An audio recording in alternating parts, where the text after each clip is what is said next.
Os damos la bienvenida a un jueves más a este ciclo de conferencias y de entrevistas, experiencias en psicoterapia breve estratégica. Estamos en directo desde la página del Facebook del Centro de Terapia Breve Estratégica en español y hoy tenemos un invitado muy especial, Stefano Bartoli. ¿Qué tal? Bienvenido. Hola María, ¿qué tal? ¿Todo bien? Sí, digo especial porque gracias a ti tenemos la posibilidad de que cada jueves diferentes profesionales como tú puedan venir a argumentar y a hablarnos de temas específicos y en concreto del modelo estratégico. Así que, bueno, igualmente gracias por estar aquí con nosotros. Va poco a poco la gente conectándose y hoy tenemos un argumento muy importante que es más allá de uno mismo, cómo elevar la performance. Argumento que no solamente estoy segura que os servirá a un nivel profesional, sino que también a un nivel personal para que podáis, disfrutarlo de todo lo que Stefano nos va a contar. Y si te parece, Stefano, empiezo a saludar a algunas de las personas que nos están viendo. Está Min, Mafe, Cristina desde Barcelona, saludos también desde México, Roseby.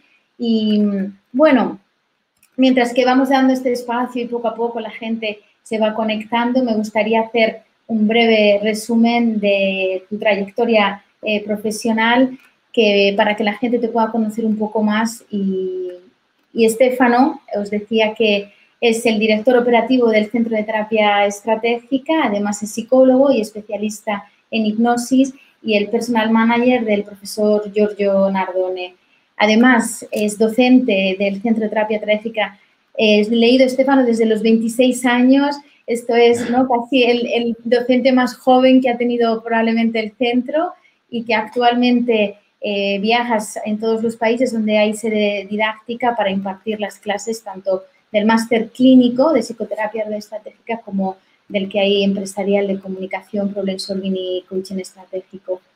Bueno, además es experto en liderazgo de la Universidad Luis Roma y además asesor de empresas y multinacionales, así como coach de artistas, top manager, atletas y un rasgo distintivo, creo que es un gran experto en Aikido. Sí, hay muchos años que practico. Sí. Vale, y por último, que nos ayuda a introducir el argumento de hoy, es autor junto al profesor Giorgio Nardone del libro Más allá de uno mismo, ciencia y arte de la performance. Stefano, nada, robo otros pequeños segundos para poder saludar a tantas personas que nos están viendo. Paola desde Chile, María Eugenia, Alejandra. Bueno, y deciros que, bueno, daros las gracias también a vosotros por la participación que estáis teniendo, porque sin vosotros esto no sería tan dinámico y tan enriquecedor. Así que ya sabéis que en un primer bloque Stefano hablará y después seréis vosotros los que podéis preguntarle y él os responderá. Pero si a lo largo de toda la entrevista os van surgiendo algunas curiosidades o algunas dudas, podéis escribirlas en el muro que luego nosotros las rescataremos para que él os las pueda responder. Stefano, bueno, el libro Más allá de uno mismo es un libro que muchas personas y alumnos siempre me han preguntado cuál es el significado, ¿no?, de este título tan analógico, ¿no?, por así decirlo. ¿Podrías explicarnos qué significa ir más allá de uno mismo? Sí, antes de empezar, bueno, a nombre de todo el Centro de Terapia Estratégica, a mi nombre, a nombre del profesor, quiero decir muchas gracias a ti, María, por todo el trabajo que estás haciendo, por cómo lo estás haciendo. Estamos todos muy felices, entonces muchas gracias por tu presencia aquí en este rol. Muchas gracias, desde todos. Por la oportunidad. ¿Qué significa ir más allá de uno mismo? Cuando hemos decidido de escribir el libro junto al profesor, estábamos en Roma cenando después de un congreso y estábamos hablando de cómo ahora muchísima gente habla de performance, cómo mejorar las performances, cómo los deportistas tienen que hacer, cómo los artistas tienen que hacer, cómo los empresariales tendrían que construir su estrategia. Y al final hemos visto que la mayoría de las cosas que que las personas, que los coaches, muchos psicólogos también enseñan son recetas, o sea, son cosas que establecidas como si una cosa pueda funcionar para todos. Y entonces, en aquella cena, el prof me miró y me dijo, bueno, tenemos que escribir un libro, y ya tengo el título, Más allá de uno mismo. Vamos a escribir cómo verdaderamente desarrollar performance, alta performance en las personas. Entonces, ¿qué significa? Significa establecer un objetivo, alcanzar el objetivo, y después establecer otro objetivo más alto, para después otra vez conseguirlo. Eso es una manera de establecer lo que queremos lograr, y una vez que lo hemos logrado, claro, tenemos que disfrutar de lo que hemos hecho, pero el día después ya tenemos que avanzar en nuestra trayectoria, en nuestro proyecto. Ahora, haciendo así, nos damos cuenta que la mejoría es infinita. Siempre podemos mejorar. Nunca llegamos a un punto donde podemos decir, bueno, aquí puedo quedarme. Siempre podemos avanzar en lo que estamos haciendo. Entonces, ir más allá de lo mismo significa eso, nunca pararse. Nunca llegar a un punto donde puedo decir, ahora estoy satisfecho, me paro. No, aunque estamos satisfechos, podemos avanzar, podemos mejorarnos cada día, hasta el final, hasta la muerte. Y eso significa ir más allá de uno mismo. También cuando tenemos éxito en lo que estamos haciendo, siempre podemos modificar un poco las cosas. Y cambiar las cosas, si la cambiamos bien, significa avanzar, significa mejorar nuestra performance. Entonces, mejorar es a la vez cambiar, pero con un objetivo claro. Y no tenemos que cambiar todo, tenemos que cambiar solamente algunas pequeñas cosas para llegar al objetivo que hemos dicho, hemos decidido. Eso significa ir más allá de uno mismo, poner a nuestro mismo siempre en acción en lo que queremos hacer. Acercarnos a nuestros miedos, tocarlos y avanzar. Eso significa, o sea, nunca pararse. Estamos en camino y nunca paramos.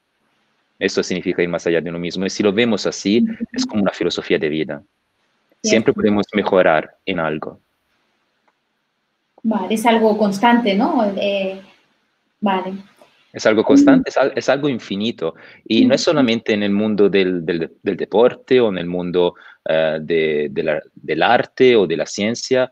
Puede ser a cualquier nivel de la vida. Cada uno puede mejorar continuamente lo que está haciendo. En su profesión, en su trabajo, en las relaciones, en su manera de gestionar su realidad y la manera de comunicar con uno mismo, con los otros, con el mundo. O sea, siempre podemos cambiar y entonces siempre podemos mejorar.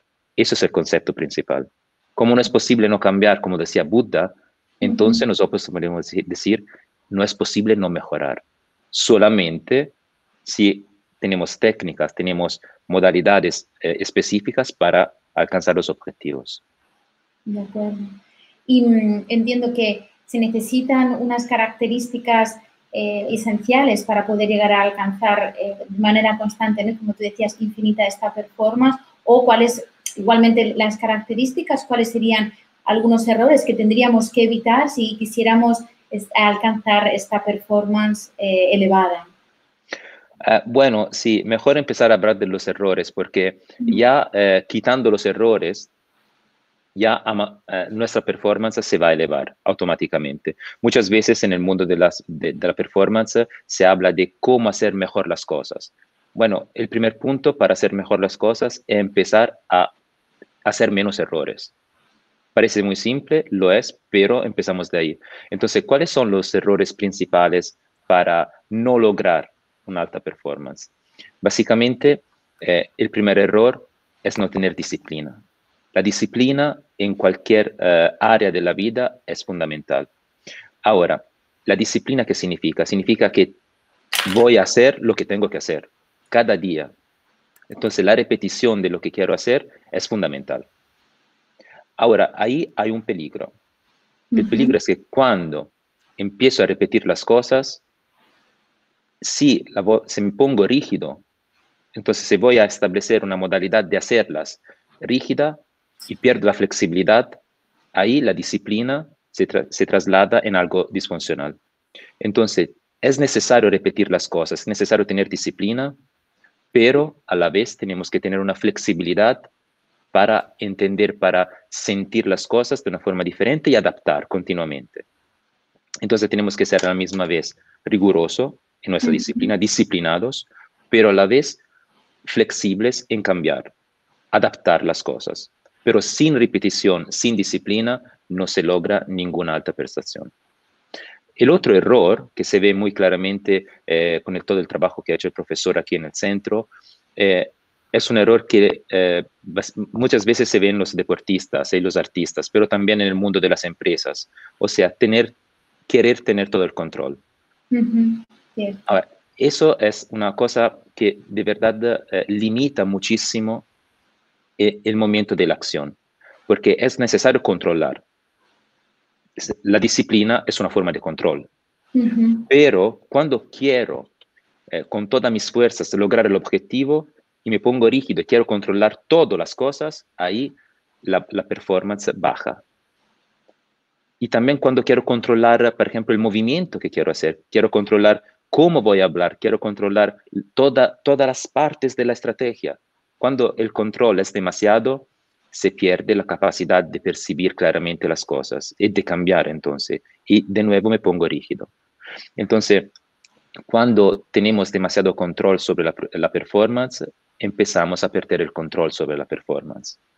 Y ahí el juego que es muy simple en el sentido que lo que tenemos que hacer, como todo el enfoque estratégico nos explica, es controlar y voluntariamente dejar un poco el control, soltar el control para volver a controlar. Y sobre todo, cuando trabajamos con deportistas, una cosa que tenemos que evitar de hacer es darle consejos o crearle una manera de controlar los movimientos. No se pueden controlar los movimientos, por ejemplo, para un deportista cuando está haciendo la prestación. Sería algo fatal para la alta performance. Tenemos que trabajar antes y después como a nivel mental, como estrategia, como mindset, pero en el momento de la performance tenemos que soltar todo. Lo que tiene que salir, tiene que salir. Claro que tenemos que canalizar esa cosa, y eso se hace antes con el entrenamiento y después con el debriefing. Pero cuando estamos ahí haciendo las cosas, tenemos que tenemos que soltar todo y que todo fluya, porque si no, la performance automáticamente baja. Y eso es necesario porque si en este momento quiero controlar lo que voy a hacer, limito lo que estoy haciendo. Y es una cosa que se ve muchas veces también en el mundo del arte. También con muchos managers que quieren controlar todo, también cuando tienes que dejar un poco, soltar un poco el control para que las otras personas puedan hacer sus cosas, arriesgándonos también en equivocarnos. El otro punto fundamental, el otro error fundamental que hacen las personas es que quieren cambiar demasiado su actitud. Digamos que nosotros hemos nacido con algunas características. Esas características se pueden cambiar, podemos mejorarla, pero no se pueden cambiar totalmente. Tenemos, digamos, que adaptar nuestra actitud, nuestra modalidad de hacer hacia el objetivo. Eso significa mejorar, adaptar nosotros mismos al objetivo que quiero alcanzar. Si quiero cambiar demasiado las cosas, significa ser otra persona con otras características. Y no es así. El alta performance es como verdaderamente llegar a construir algo, un hábito a su medida la persona. Viendo bien cuáles son las características de las personas y construyendo sobre estas la estrategia mejor para lograr el objetivo. Entonces, el error es cambiar demasiado. Como un traje de armadura, ¿no? Diría. Exacto, como un traje a su misura. Entonces, cambiar es necesario, pero no tenemos que cambiar demasiado, porque cambiar demasiado limita la performance. Vale. Y estos serían los errores. ¿Y hay algunos componentes como más importantes o más a destacar que pudieran ayudar o que fueran, bueno, posibles? Entiendo que las personas que nos están escuchando estoy segura que dicen, bueno, ¿y hay algo que yo pueda entrenar o pueda de alguna forma, ¿no?, dedicarme un poquito o teniendo estas características personales. ¿Existe esto o...? Sí, la primera, probablemente voy a decir una cosa que puede, bueno, parece un poco rara, pero la primera cosa que tenemos que hacer es aprender a sufrir. O sea, el ser humano es construido para sufrir y no existe un performer extraordinario que no está acostumbrado a sufrir. Ahora, si queremos huir del sufrimiento, automáticamente bajamos la performance, porque solamente a través del sufrimiento aprendemos las cosas. Y caer y levantarse continuamente, aprender de los sufrimientos, de las cosas que nos pasan en la vida, significa desarrollar la resiliencia. La resiliencia es algo fundamental para el performer. Ahora, de ahí tenemos que orientarla al objetivo. Entonces, de ahí, nuestra capacidad de reaccionar a las cosas, de caer y levantarnos, tiene que ser orientada en algo específico. Entonces, caemos, nos levantamos, pero tenemos que levantarnos en la dirección correcta. Entonces, una de las características principales es esta, desarrollar la resiliencia. Fundamental. Para hacer esto hay que aceptar el sufrimiento, porque es parte de la vida. La segunda parte es, digamos, adaptar nuestras características al ambiente en los cuales nos estamos moviendo. Entonces, digamos que el ser humano es también el resultado de su interacción entre su mismo, sus percepciones y el ambiente en los cuales vive. Entonces, saber gestionar esta realidad de percepción y reacción hacia el mundo es fundamental para la performance. Y al mismo tiempo, claramente, tener una comunicación con nosotros mismos funcional para que nuestras características puedan expresar a lo máximo de sus capacidades. Esas son las cosas principales que un performer de alto nivel tiene que desarrollar. Pero muchas veces, sobre todo la primera, o sea, la capacidad de aguantar el sufrimiento, aceptar y aguantar el sufrimiento, es algo que es natural. Por ejemplo, pensáis en un deportista, un profesional, que un jugador de fútbol que juega en la primera liga. Está acostumbrado un poco a sufrir a nivel físico. Los entrenamientos, no puede comer comida mala, tiene que evaluar todas las cosas que tiene que hacer, ir a dormir temprano. O sea, eso es una parte que ya se entrena automáticamente. Ahora, la parte menos desarrollada de eso es el sufrimiento más psicológico, más de sensaciones. Y eso es fundamental.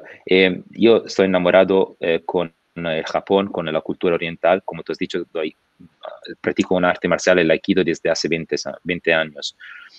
Y ahí, sobre todo en la parte oriental, se ve bien que el desarrollo de las personas que trabajan en performance es desde un punto de vista físico y el otro desde un punto de vista mental. Y el mental coincide con gestionar las sensaciones. Y la primera sensación que hay que gestionar es el dolor. El dolor en hacer las cosas. También el dolor, aunque sea poco, de ser disciplinados, o sea, de levantarnos y hacer las cosas que tenemos que hacer cada día. Una vez que desarrollamos la capacidad, ese sufrimiento se traslada en algo bueno, en un placer. Y ahí empieza la performance.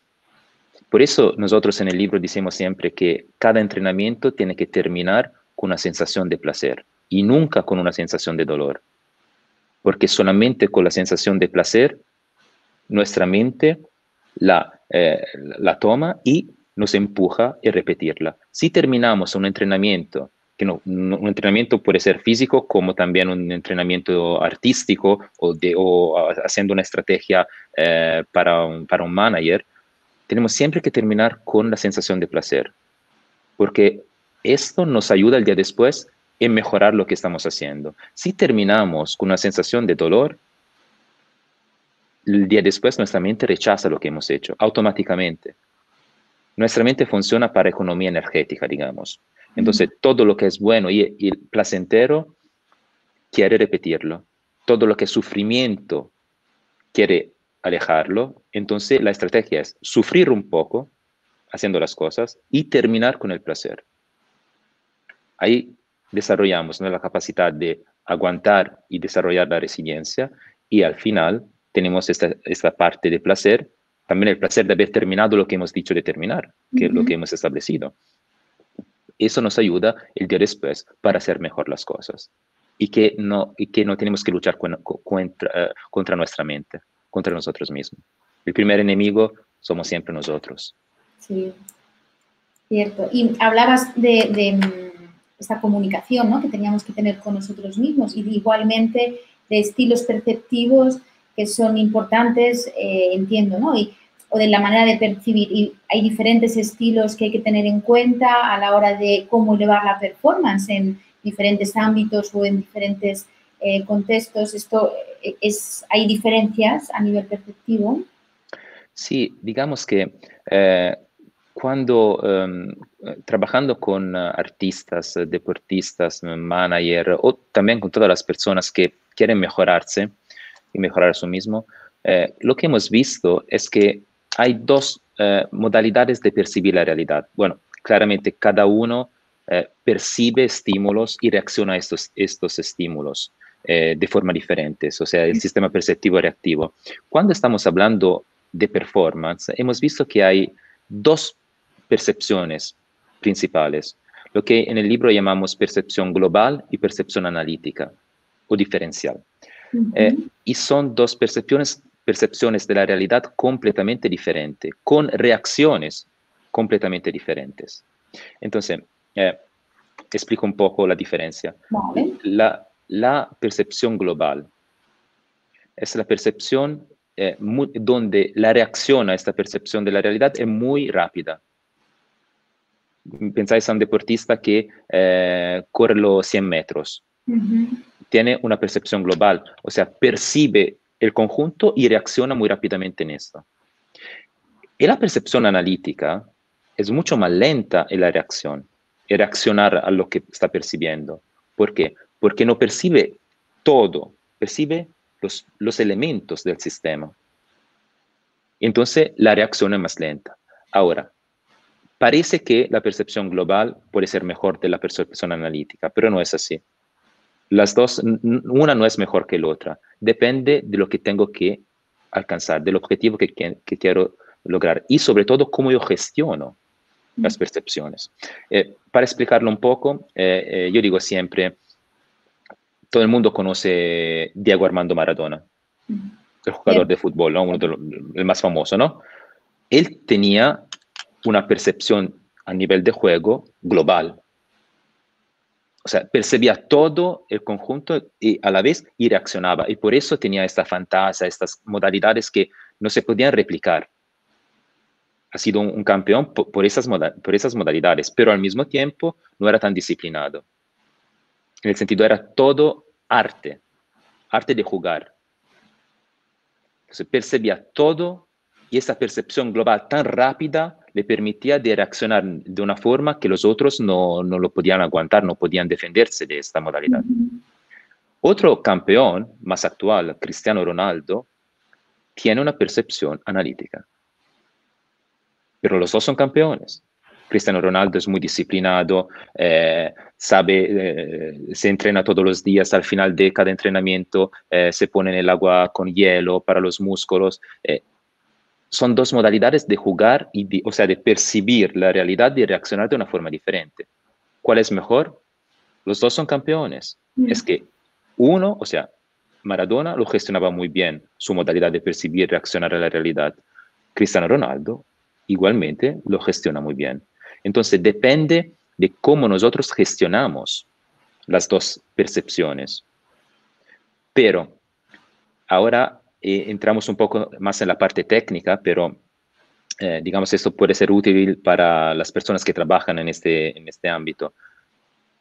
Una persona analítica, si la entrenamos bien en percibir todos los elementos sin perderse el análisis, o sea, sin controlar todo, o sea, percibirlo muy rápidamente, al final tiene una percepción como efecto, no como estructura, como efecto tiene una percepción global mucho más clara de la persona que la tiene automáticamente global.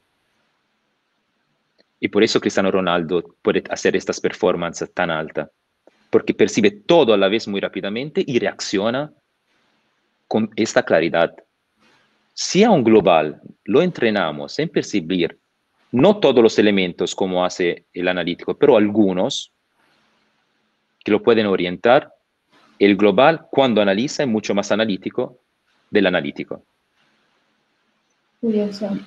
Y eso va a potenciar las dos percepciones, en el sentido que flexibilizamos la modalidad de reaccionar y a un analítico le damos la capacidad de percibir rápidamente como si fuese un global, sin quitarle su naturaleza, su modalidad natural de percibir analíticamente. Y la misma cosa hacemos al revés con una persona que percibe a nivel global la realidad. Le vamos a dar, como si fuese una clase, lo entrenamos verdaderamente en percibir algunos elementos que lo pueden orientar, para que no se pueda perder en la percepción global. Y eso es muy importante porque si no entendemos qué tipología de percepción tenemos enfrente con el otro, podemos equivocarnos totalmente con nuestro trabajo.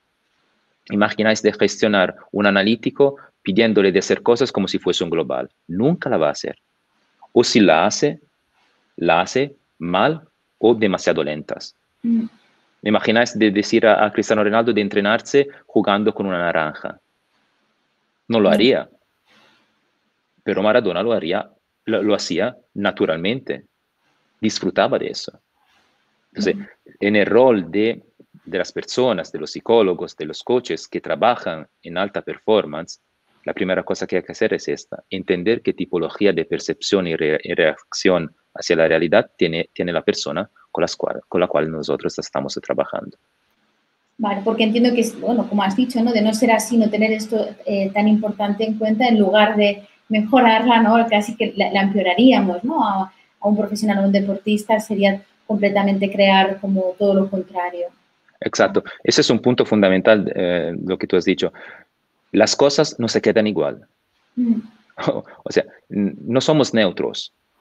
Eso es fundamental. Ninguno de nosotros es neutro. Como no existe escuchar de una forma neutra, porque también nuestra presencia influencia el otro. Así que nuestra intervención cuando trabajamos con deportistas, artistas, médicos, científicos, todas las personas managers, todas las personas que quieren trabajar en alta performance, tenemos que saberlo hacer porque no somos neutros. Lo que hacemos, aunque sea poco, va a influenciar la prestación. Entonces eso es muy importante porque o las cosas mejoran o empeoran. Entonces, tenemos una responsabilidad muy grande con nuestro trabajo. Sí, me encanta.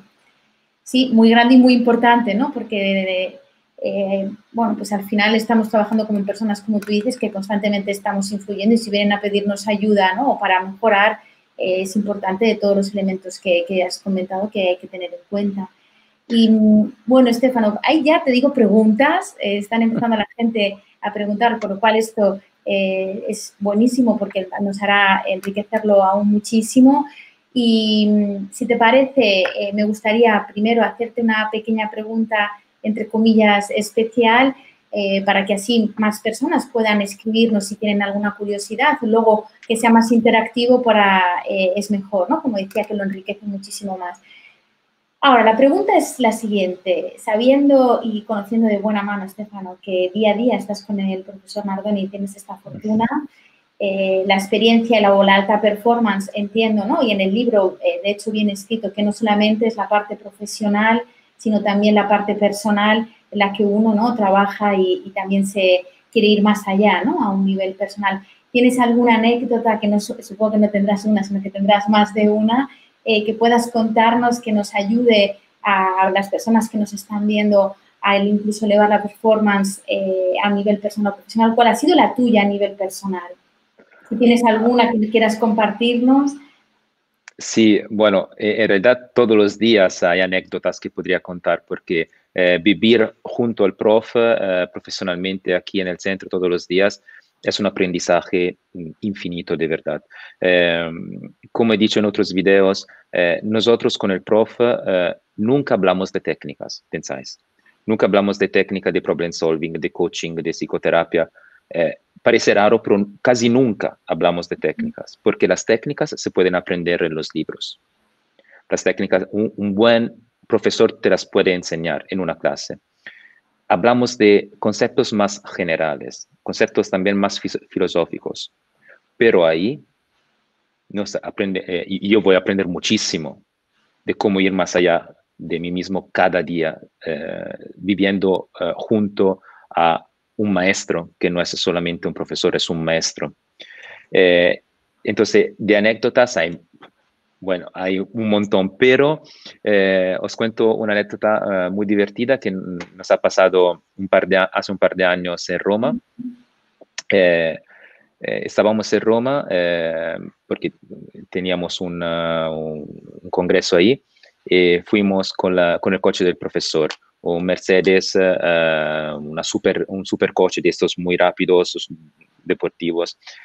Llegamos en el centro de Roma y el motor se apaga. O sea, le pasa algo al coche y nos quedamos en el medio de una de las calles de Roma, así, sin poder hacer nada. Entonces, ya intentamos hacer algunas cosas. No, bueno, ni yo ni él somos mecánicos, entonces no sabíamos cómo gestionar las cosas. Y llamamos uno de estos coches grandes que llegan a recoger... ¿Cómo? Grúa. Una grúa. Llamamos una grúa para sacar el coche. Estábamos en una zona de Roma donde había grúas particulares, en el sentido que hay como una ley en la ciudad de Roma que solo algunas tipologías de grúa pueden ser admitidas en esta zona. Y todas las grúas estaban ocupadas. Y esta ley decía, entonces, si las grúas están ocupadas, usted tiene que llamar privatamente una grúa, entonces no la grúa oficial de la ciudad, para tomar su coche. Entonces el profesor llama un amigo que hace estos trabajos, después de una hora llega esta grúa, saca el coche del prof y a este punto volvemos hacia Arezzo porque ya no podíamos ir al congreso. Estamos volviendo en la grúa de este amigo, ya eso es divertido, digamos, y a mitad del camino, desde Roma hacia Arezzo, se va a estropear la grúa. En el medio de la calle, en la noche, el motor de la grúa se rompió. Entonces, la escena era esta, la grúa, con el coche del prof estropeada. Hemos tenido que llamar otra grúa, que sacó la grúa con arriba el coche del prof. Y ahí nosotros empezamos a reír de estas cosas. Estábamos diciendo, hemos ido más allá de nosotros, en el sentido, hemos aguantado cosas que puede ser como un cuento que nadie nos va a creer. Entonces, esa es una anécdota bonita para describir un poco que muchas veces lo que nos pasa puede ser vivido en muchas maneras diferentes. Imagináis, hemos perdido, no hemos tenido la posibilidad de hacer el congreso.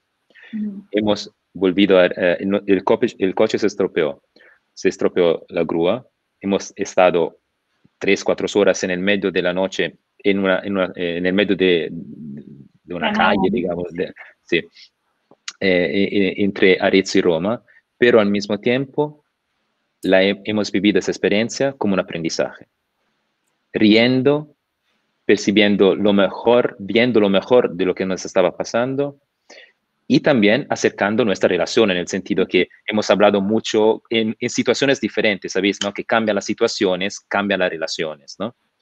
Y eso es una anécdota para describir un poco eso. Se puede ir más allá de unos mismos en cualquier situación, también en la que parecen fatales.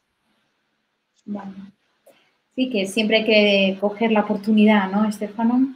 Sí, exacto. Vale. Bueno, pues están llegando muchísimas preguntas que, si te parece, ¿no? Comienzo un poquito a hablarlas. Os digo, como os he dicho en otras ocasiones, si alguna se quedara sin responder, luego posteriormente o nos enviáis un email o nos enviáis un mensaje desde la misma página y os las responderemos lo antes posible, en la mayor brevedad posible. Bueno, pues comienzan. Andrés, por ejemplo, nos pregunta, ¿cómo puede, o te pregunta mejor, ¿no? ¿Cómo puede un terapeuta estratégico elevar su performance? La respuesta del profesor Nardone fue aumentando la observación. Debe ser que le preguntó, ¿no?, en alguno de los seminarios que el profesor ha realizado. Ahora yo te pregunto, ¿no?, a ti, Estefano, Andrés, ¿cómo podríamos aumentar esta observación? Ahora, es una buena pregunta, muchas gracias, porque tenemos que entender antes de cómo observar, qué observar. Entonces, ¿qué tenemos que observar para mejorar a nuestra performance? Primera cosa, hay que observar cómo nosotros gestionamos las cosas y cuáles son los elementos para conocernos un poco mejor. Porque muchas veces se habla de conocerte a ti mismo, ¿no? Pero eso no significa mucho si no lo ponemos en algo pragmático. Entonces, observar cómo nosotros comunicamos. Porque la modalidad con las cuales nosotros elegimos las palabras, la velocidad con las cuales estamos hablando, la voz que estamos utilizando, la tipología de mirada que estamos utilizando, cómo nosotros sonreímos, o sea, todos los elementos de comunicación, desde el no verbal, paraverbal y verbal, nos explican muchísimo de nosotros. Pero hay que observar también cómo nuestra manera de comunicar crea efectos en el otro. Entonces hay que observar el feedback que nosotros tomamos una vez que comunicamos. Entonces, tú estás trabajando con un paciente, dice una cosa y ves que el paciente reacciona de una forma funcional para lograr el objetivo, para solucionar el problema. En este momento, observa tú mismo, o sea, acuérdate qué has dicho, cómo lo has dicho, en qué postura estabas, cómo eran tus pensamientos, cómo eran tus sensaciones, cómo lo has dicho, cómo lo has expresado. Hay que modelar nosotros mismos con nuestras modalidades funcionales. Vale. Esa es la primera tipología de observación. Después hay que observar el feedback que recibimos y después ver cómo nosotros reaccionamos al feedback. O sea, hablamos, decimos, comunicamos algo, recibimos el feedback y automáticamente nosotros reaccionamos al feedback.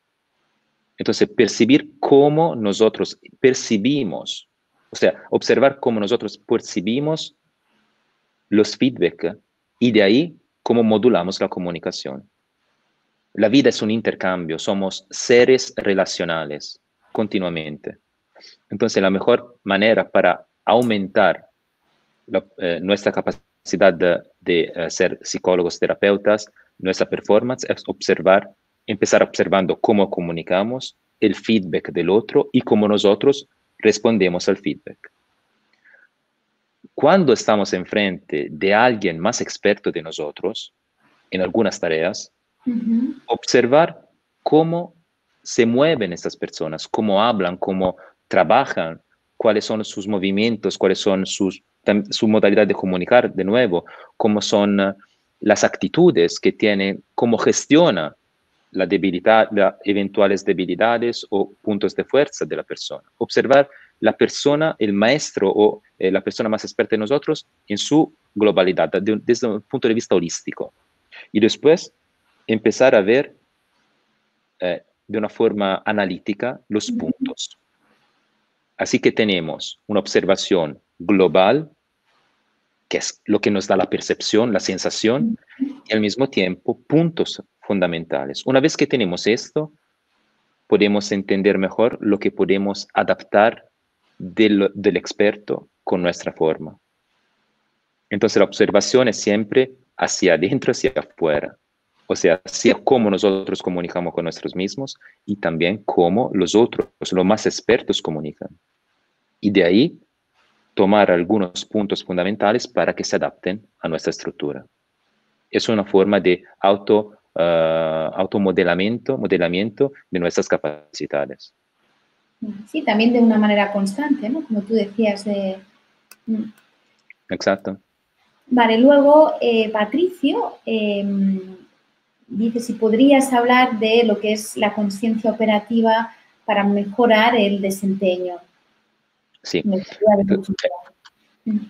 Sí, es fundamental porque cuando nosotros estamos haciendo las cosas, digamos, hay dos momentos fundamentales.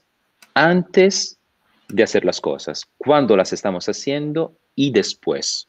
Entonces, hay antes y un después y en el medio hay la acción. Son tres momentos completamente diferentes. Antes es más una forma de planeación. Cuando estamos haciendo las cosas, ahí entra la conciencia operativa, o sea, yo percibo las sensaciones, siento algo y de ahí reacciono. Pero si ahí empiezo a pensar cognitivamente qué tengo que hacer, vuelvo a la fase 1, la planeación, y ahí bloqueo la performance. Vale. Entonces, la fase 1 es establecer, pensar cómo planear la estrategia, la modalidad. Después hay la acción. Y durante la acción, si mi parte cognitiva, mis pensamientos entran adentro de la acción, automáticamente estoy volviendo a la fase 1. Entonces me bloqueo. La performance baja. Cuando estamos haciendo las cosas, tenemos que dejarla fluir. Todo tiene que salir espontáneamente. No con el sí espontáneo. Espontáneamente significa todo lo que percibo, digamos, moverse sobre las sensaciones que siento. Después que hemos terminado la acción, hay la tercera fase que es el debriefing, o sea, mirar atrás lo que he hecho, cómo lo he hecho, ver qué errores he cometido y mejorarme. Entonces, la conciencia operativa es esta, no la capacidad de dejar que las cosas salgan sin que la parte cognitiva del influenciamiento influya en este momento.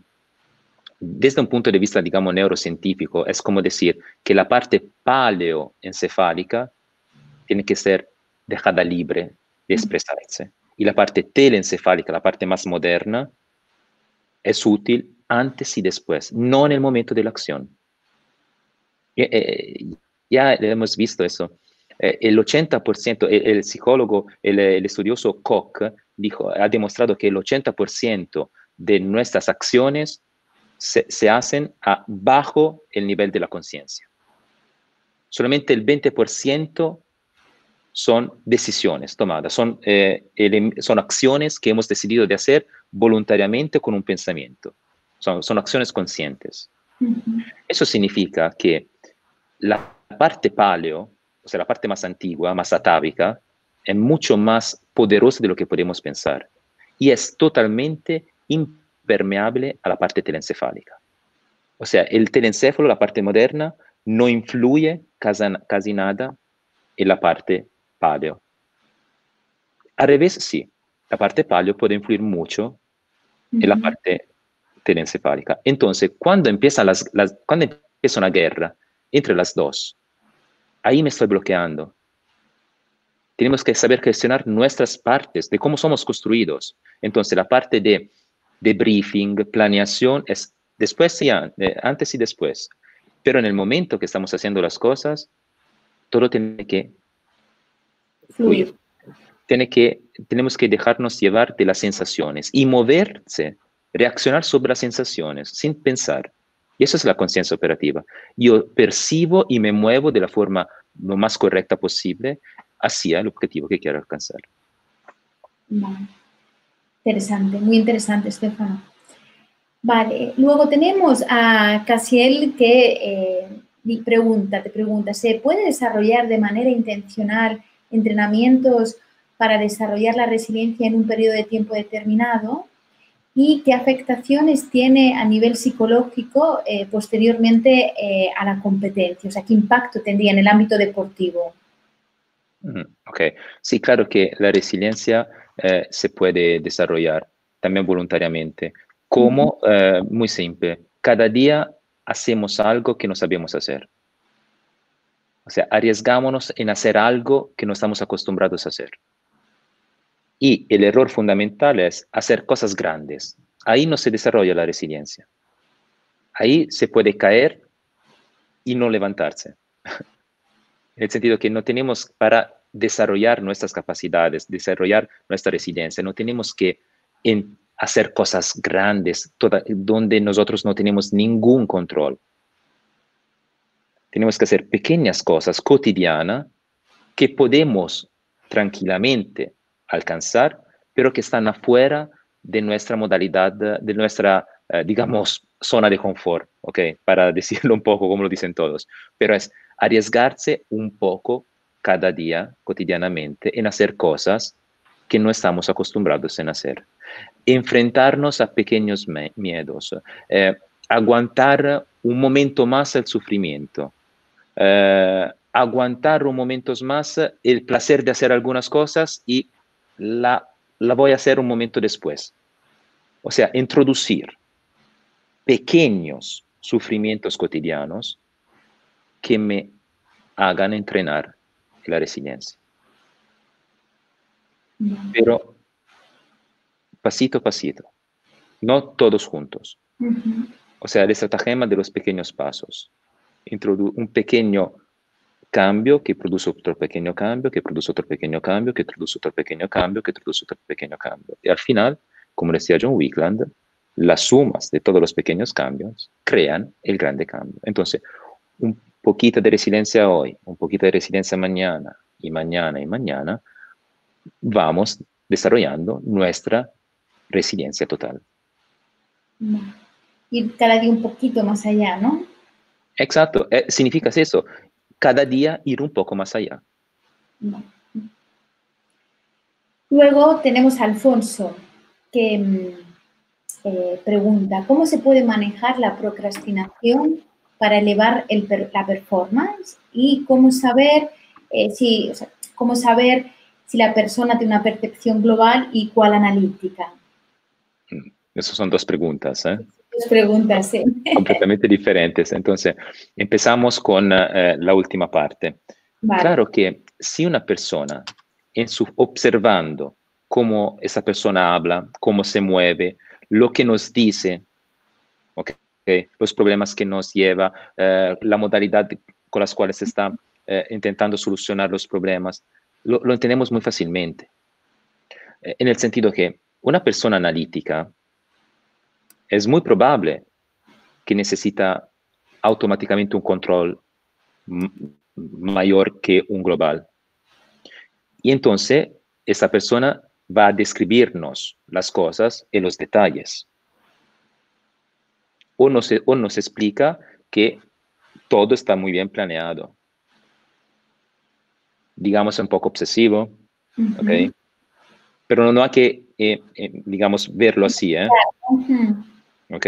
Es una modalidad. Entonces, claro que ahí eso parece, está claro, ¿no? Que esta persona es analítica. Con un global, la sensación será diferente. La explicación de las cosas serán un poco más generales, más hablando de sensaciones que de hechos.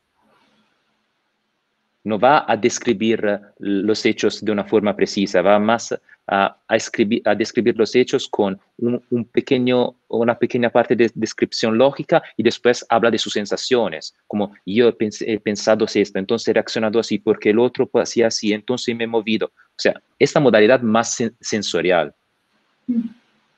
Entonces, entendemos cómo las personas, la tipología de la percepción, según lo que nos cuentan las personas y según las soluciones intentadas que utilizan para gestionar la realidad. El enfoque estratégico nos ayuda mucho. Vamos a analizar las soluciones intentadas y entendemos mucho más fácilmente el sistema perceptivo y reactivo de la persona. Sobre el procrastinar, la pregunta era cuál es la solución de no procrastinar. ¿Cómo se puede gestionar, ¿no? ¿Cómo se puede trabajar? Para enfocar a la performance, ¿no? Para elevar la performance. Y ahí también, en este caso, tendríamos que analizar más precisamente lo que la persona hace. Pero digamos, en términos generales, empezamos hacemos un listado de todas las cosas que tenemos que hacer, de todas las cosas que estamos procrastinando, y elegimos la más pequeña, y la hacemos. Y después una otra, y después una otra. Es un entrenamiento. Vale. ¿Cómo nos hemos entrenado en procrastinar? Y entonces aguantar todas las cosas que tenemos que hacer, tenemos que entrenarnos en soltar las cosas que tenemos que hacer, empezando a hacer. Piensas que las personas que procrastinan tienen muchísima resiliencia. No funcional, pero la tienen. Porque una persona que hace las cosas no aguantaría en sus espaldas todas las cosas que está procrastinando. Entonces son mucho más resilientes. Solamente la han orientada de una forma no funcional. Ahí hay que cambiar la interacción. Empezar haciendo las cosas teniendo miedo en no hacerla. Interesante. Bueno, Gerard pregunta lo mismo, ¿no? A nivel de cuál sería, cómo se podría saber este estilo perceptivo. Y Diana quiere saber cuál sería alguna recomendación literaria donde se pueda describir cada uno de estos sistemas perceptivos reactivos. Gran pregunta. Sí, porque en realidad, si vosotros vais leyendo libros de narrativas, o sea, cuentos, sobre todo un poco más antiguos de los modernos, ahí podéis reconocer las tipologías de percepciones y reacciones. Por ejemplo, a mí me gusta muchísimo el escritor Hermann Hesse. En sus cuentos, por ejemplo, en Narciso y Boccadoro, no sé cómo se dice en español, en italiano es Narciso y Boccadoro, se ve claramente que los dos tienen dos percepciones diferentes. El Narcis es un analítico y Boccadoro, creo que se traduzca así, es un global. El primero es un cura, siempre muy controlado, siempre muy centrado, que tiene siempre las soluciones a todos, sabe cómo hacer las cosas. Y el otro es un joven que se deja llevar por la vida, a gozar de todas las cosas. Ahora, parece que el primero tiene una vida peor que el otro. Pero si alguien de vosotros ha leído el libro, sabéis que... Golmundo. Narcisi? Golmundo. Exacto, Golmundo. Okay. Sí, traducido del alemán, sí. Golmundo, si vosotros habéis leído el libro, es verdad que hace muchísimas experiencias, pero muchísimas malas. Hasta matar a un hombre. Más a ser traicionados y perder un hijo. Narcis se queda ahí, encerrado en su iglesia y no vive nada. El otro vive demasiado. Entonces, si Narcis hubiese sido un poco más global, hubiera vivido mejor.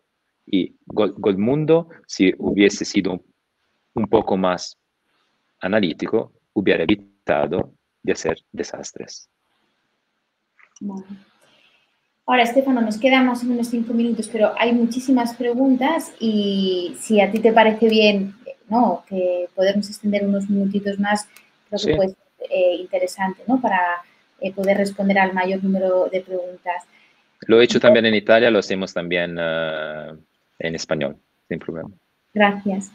Ahora, Glenda dice, es una condición fundamental para atender a un paciente, ¿no?, o para mejorar la performance de una persona, el que el terapeuta, el coach pueda saber cuál es también su propio sistema perceptivo.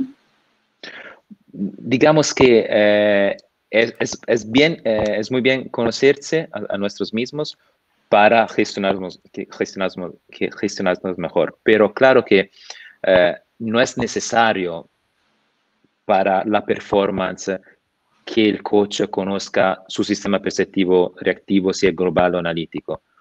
Lo importante es que haga un buen trabajo para que el otro alcance su objetivo. Claro que nuestras modalidades de percibir y reaccionar a la realidad en el ámbito de la performance nos ayuda mucho ¿en qué? En cómo estudiar, en cómo practicar. ¿Por qué? Porque cuando estamos trabajando, entonces cuando estamos en consulta, si pensamos, yo soy un global, entonces tendría que hacer así, ¿qué estoy haciendo? estoy poniendo la parte terencefálica en el momento de la operatividad y eso me bloquea.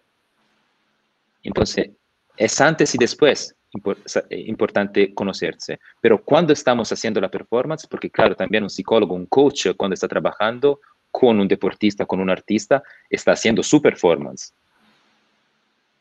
Ahí tenemos que las sensaciones puedan guiarnos, las sensaciones, los conocimientos, las percepciones, las intuiciones, las técnicas nos guían, sin pensar, pero eso es así, entonces tengo que hacer esto. No, eso es antes y después. El pensamiento de esta forma cognitiva es antes y después, no en el momento de la acción. Entonces, bien conocerse, bien gestionarse, pero cuando estamos en el momento de trabajar, todo tiene que salir automáticamente. Vale. Luego Mar hace dos preguntas, ¿no? Elijo una para poder responder a alguna otra persona más. Y la última, que me parece muy interesante, ¿cómo podremos terminar con alguna de las, cuando uno está en un entrenamiento, con una sensación de placer? Bueno, depende de la persona, en el sentido que, por ejemplo, haciendo un ejemplo muy básico, pero súper básico, al final de cada entrenamiento, muchas personas hacen stretching, o sea, hacen esos momentos de relajamiento, por ejemplo. Eso significa terminar con una sensación de placer. Es muy fácil, o sea, no hay que inventarse muchas cosas. Estamos aprendiendo a tocar el piano, por ejemplo. Hemos hecho un entrenamiento muy difícil, 1 o 2 horas con música particulares. Ok, ha sido un poco frustrante, hemos sufrido un poco. Bien, termino 5 minutos tocando una música que me gusta, donde yo puedo cerrar los ojos, mover las manos y puedo disfrutar de eso. O sea, pequeñas cosas. Claro que más avanzamos, más un deportista, más un artista, más un manager, más un científico, empieza a conocerse, más sabe cómo calibrar eso. Y llega un momento donde también en el esfuerzo empieza a percibir el placer. Pero para empezar, hacemos el esfuerzo, o sea, sufrimos un poco y terminamos con algo placentero. Las cosas tienen que ser muy fácil, no tenemos que complicarla. Cada solución, si no es fácil, no es una solución. Eso es importante. Luego Angie te agradece la conferencia, que dice que trabaja con profesionales, con deportistas, y dice que, bueno, que las aportaciones te las agradece porque estoy segura que le van a ser de gran ayuda. Por otra parte, Jorge Luis desde Perú dice que si es posible que le puedas recomendar algunos libros para poder profundizar que estén en español. Es que nosotros hemos escrito el libro porque no hay muchos libros recomendables. O sea, en el sentido que hay muchos libros que hablan sobre de performance, pero muchas veces dan técnicas sin describir toda esta parte epistemológica. Entonces, mi consejo es, bueno, claro, leer más allá de uno mismo, pero leer un poco toda la literatura estratégica. Porque ahí, conociendo cómo trabajar a nivel estratégico, ya aumentamos la performance. Con la literatura estratégica es todos los libros del profesor Nardone, los libros de Paul Václavic, y ahí hay muchos elementos que pueden ayudarnos a mejorar. Y son muchos libros, son más de 60, 70 libros si lo tomamos todos. Entonces, mi consejo es ahí. No aconsejo, y eso es un consejo, no aconsejo leer libros que explican técnicas precisas como si pueden, digamos, como si la leemos y podemos hacerla, aplicarla a una persona. Así. Porque aplicar una técnica significa cambiar algunas cosas de la persona. Entonces, conocer una técnica no significa saberla utilizar. Para saber cómo utilizar una técnica hay que antes conocer todo el background que está abajo y cómo nace esta técnica. o sea, toda la parte epistemológica. Por eso he empezado esta conferencia diciendo, muchos libros son recetas. O sea, si tienes un deportista, le haces hacer esto. Si es un artista, le haces hacer otra cosa. Pero no es así. Hay siempre que construir la forma, porque performance llega desde el latín performare, que significa dar una forma. Tenemos que crear nosotros una forma para que la persona pueda ir más allá de sí mismo. Luego Amin pregunta, ¿se puede ser analítico para unas cosas y global para otras? ¿O quien tiene un estilo de percepción ya no podría tener el otro? Digamos que el estilo perceptivo y reactivo de base es uno.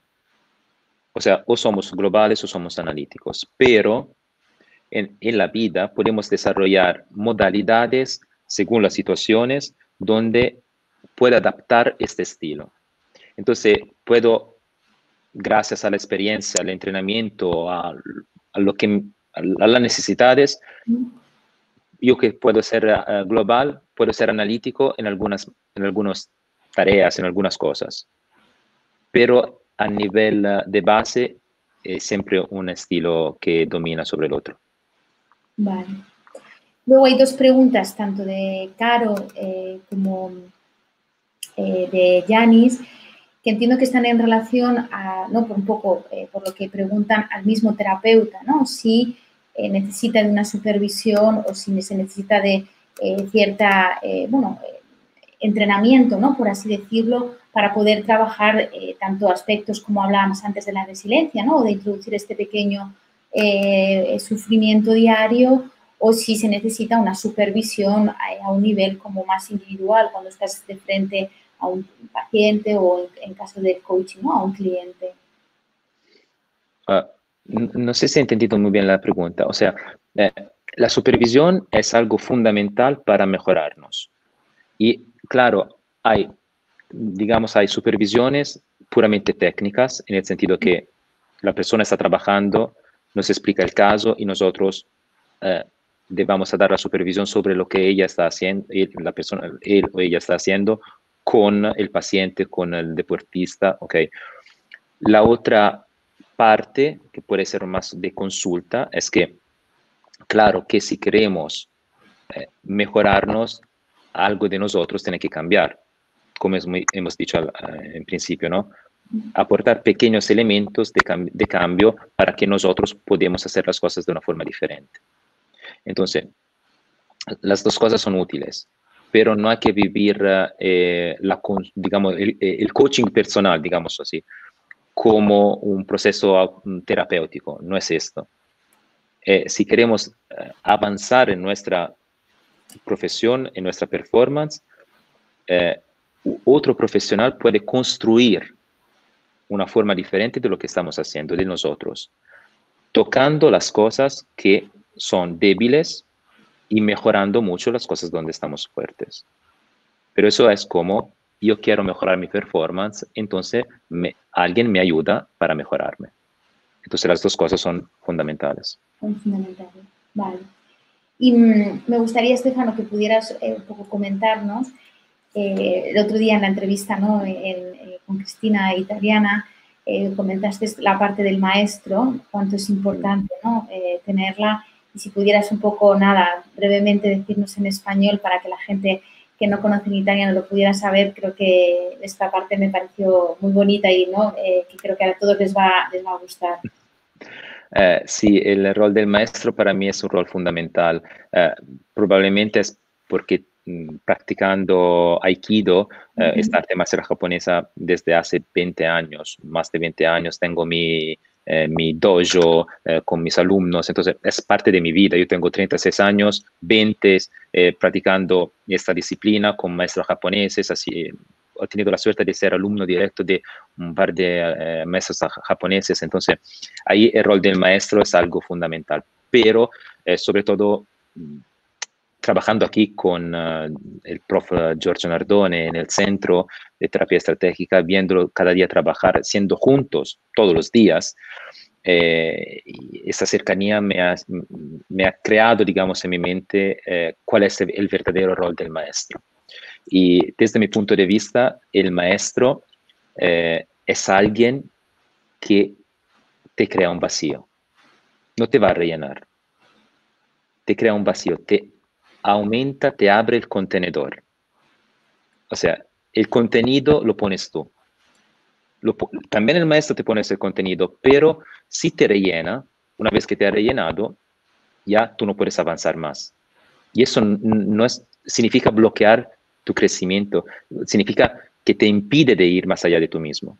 El maestro es alguien que te crea el vacío, es alguien que te abre a posibilidades, te aumenta el contenedor. Entender, aprender las experiencias, lo que puedes aguantar también. Entonces, el rol del maestro es esto. Y si lo pensamos bien, es el regalo más grande que un hombre o una persona puede hacer a otra persona. Abrir continuamente a posibilidades nuevas. Abrir en aprendizajes nuevos, abrir en experiencias nuevas. Y eso para mí es el rol del maestro. Los otros son profesores. Los otros son alguien que te da una clase súper buena, o sea, perfecta, y te rellena de conocimiento, te rellena de también una experiencia, te rellena de técnicas, de cosas. Pero el maestro, una vez que te ha rellenado, te das cuenta que también te ha vaciado, te ha creado un vacío. Entonces, ese es el rol del maestro, alguien que te abre tanto que cuando tú ves lo que tienes adentro, aunque te ha rellenado muchísimo, tienes todavía un desierto enfrente de ti. Y junto al maestro, a tus experiencias, a tus compañeros de viaje, puedes trasladar ese desierto infinito que tienes enfrente en un oasis. Bueno, pues con este final creo que esta imagen creo que podemos concluir la entrevista de hoy, Stefano, que es seguro que a la mayoría de las personas les ha gustado y les será de gran utilidad. Espero que podamos volver a compartir contigo en otra entrevista acerca de otro argumento diferente. Deciros que el próximo jueves estaremos nuevamente, en este caso será con Mauro Bólmida, que nos hablará sobre la intervención estratégica en los contextos educativos, pero antes quería un poco devolverte los saludos y los agradecimientos de todas las personas. Consuelo, Lady, muchos de ellos creo que han sido alumnos tuyos, Cristina, Diana, Fernando también, con lo cual, bueno, creo que ha habido muchas personas que nos han estado viendo y te agradezco. Gracias. De corazón que hayas estado aquí con nosotros compartiendo todos tus conocimientos. Gracias a vosotros para el tiempo que habéis aguantado estas explicaciones tan pesadas que ha hecho un poco sufrir y ha desarrollado un poco de resiliencia. Muchas gracias, Stefano. Espero que nos veamos pronto. ¿De acuerdo? Un saludo a todos. Hasta luego a todos.